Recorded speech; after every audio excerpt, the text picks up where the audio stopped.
As a devoted Muslim, my guest knew it was a taboo for her to marry a Christian. Yet, having a white wedding in a church was her dream. Did the wisdom of a pastor who agreed to marry her help change her destiny? Join us today to find out. Welcome to the show, Bidemiaikom. It's nice to have you here. Thank you for having me. It's a great pleasure. Going straight to some of the questions I have for you today. You were born into a Muslim family, is that correct? Yes. And there was a taboo, something you don't even think of doing in the family. Yes. Can you tell us what that is? Yes. We were told right from a very young age that we are not supposed to be married into a Christian home. And because of our religion, we were born as a Muslim, so we all knew what we should do. We all knew. And growing up, it wasn't an option for us to say we are going to do otherwise. So that was instilled in you from a very young age. Very, very young age. So tell us a bit about your Muslim background, because I remember you saying that you were quite, strict. Yes. Obviously at that age. Tell us a bit of some of the things. My father, being that he believed in that religion, definitely, so he brought us all up. We were about 11 of us. 11 children? 11 children. Okay. 4 girls and 7 boys. Boys, right, okay. So we all grew up going to primary school. Most of us went to Muslim secondary school. Okay. I went to Muslim secondary school. Okay, okay. And even most of our friends are Muslims.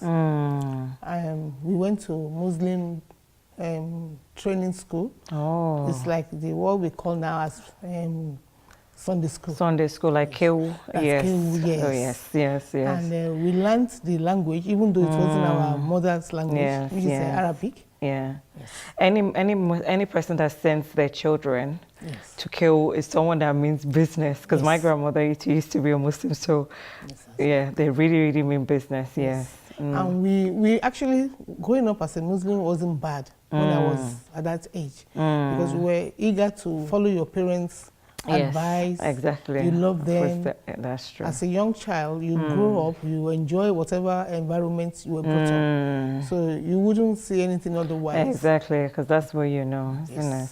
And you used to be the head of like an association. Yes, in my secondary school, I was the vice president of the Islamic. Oh, yes, like Islamic organization. Yes. You do your 5 times prayers, no missing. I read the Quran.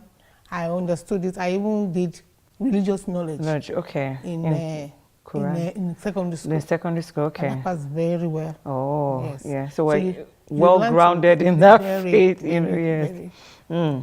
Okay, but there was more. There was a question that you kept on coming to you that you wanted more. Yeah, being a Muslim gave me a background to know who the God is. You know.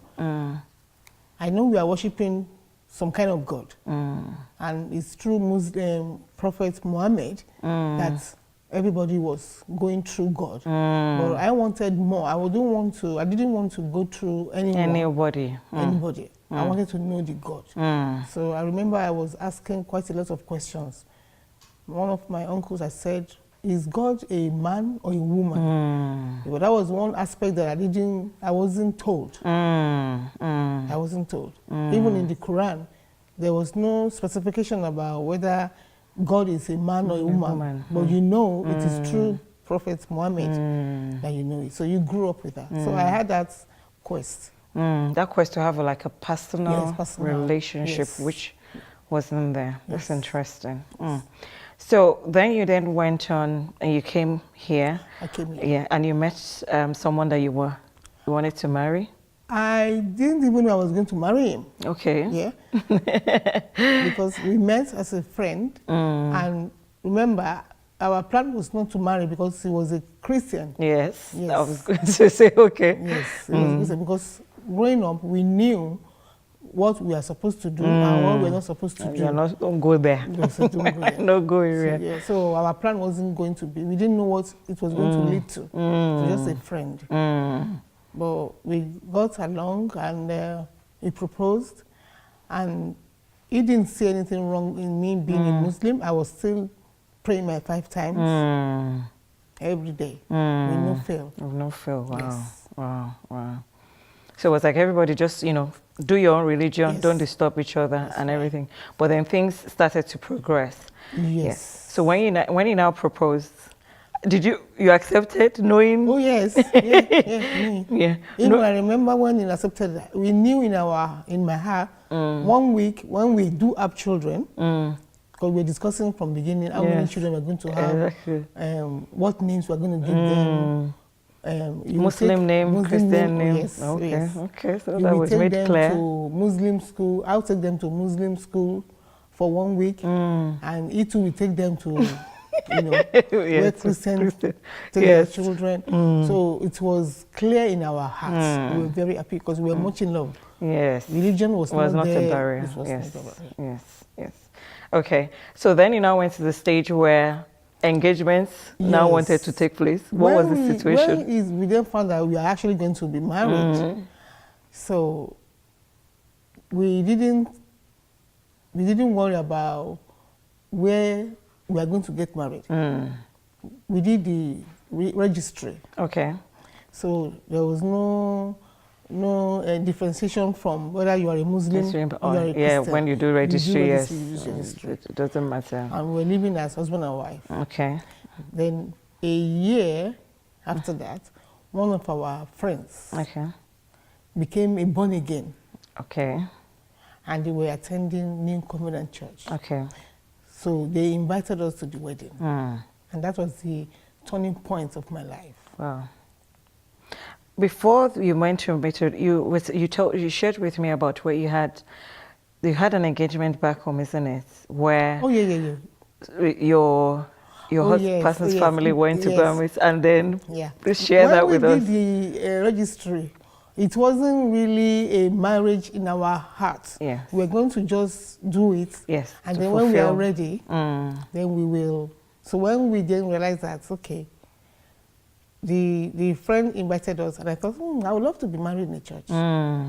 Irrespective of all that you know, your Muslim background, your Quran, your everything. Because my plan was not to become a Christian. My plan was to get what my heart desire is all about. And what was that heart's desire? Is to wear a white gown. In those days, the Muslim people don't get married with a white gown. I actually remember, and they don't have flower girls and all those, all those people, okay. So, but when I went to the wedding, something just felt so right. I could not pinpoint what it was, but I found myself going to my husband and said, I would love to be married in a church. And he looked at me, but you're a Muslim. You're a Muslim, exactly. Do you understand what that means? What that means?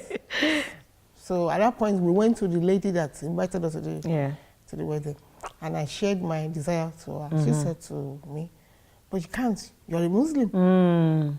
So I said, okay, what do we do? So the husband said, why don't you let the pastor decide? Tell them, which is true. Her, because if you say to her, she cannot do it, it will be you are the barrier. So there was a time she planned for us to meet the pastor. The pastor of that church, okay. So we had a meeting with the pastor. Okay, so this is the meeting you would arrange to decide whether they can marry you or whether they can marry you, okay. But before we even went to Brother Paul, which was the pastor of the New Covenant Church as well at that time, we explained to them at home that we're going to get married. The first question they asked me, what was his name? And where is he from? So I said to them, he's from Ibadan. And he's from... Oh, that's good. No wonder he's such a nice man. We're from the same place. He's from a Christian background. And they told me, what are you doing?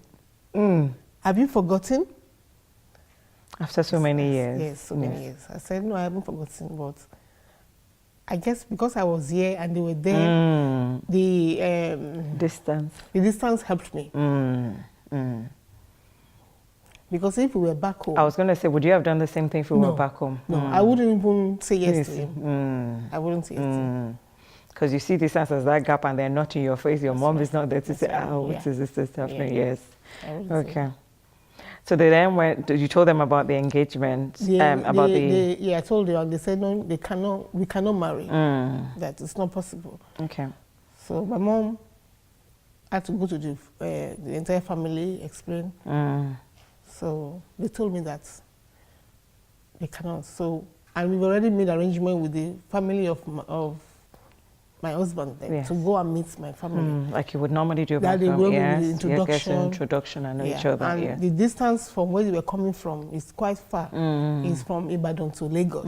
So it wasn't not down the road at all, yes, from one state to another. But they went twice before and they rejected that, no, we are not accepting this introduction, we are not accepting this. And that's very serious for us back home in terms of our culture. Yes. It's not something that you take lightly. You know, it's like saying, no, we're not giving you our daughter, you can't have her, you know, marrying.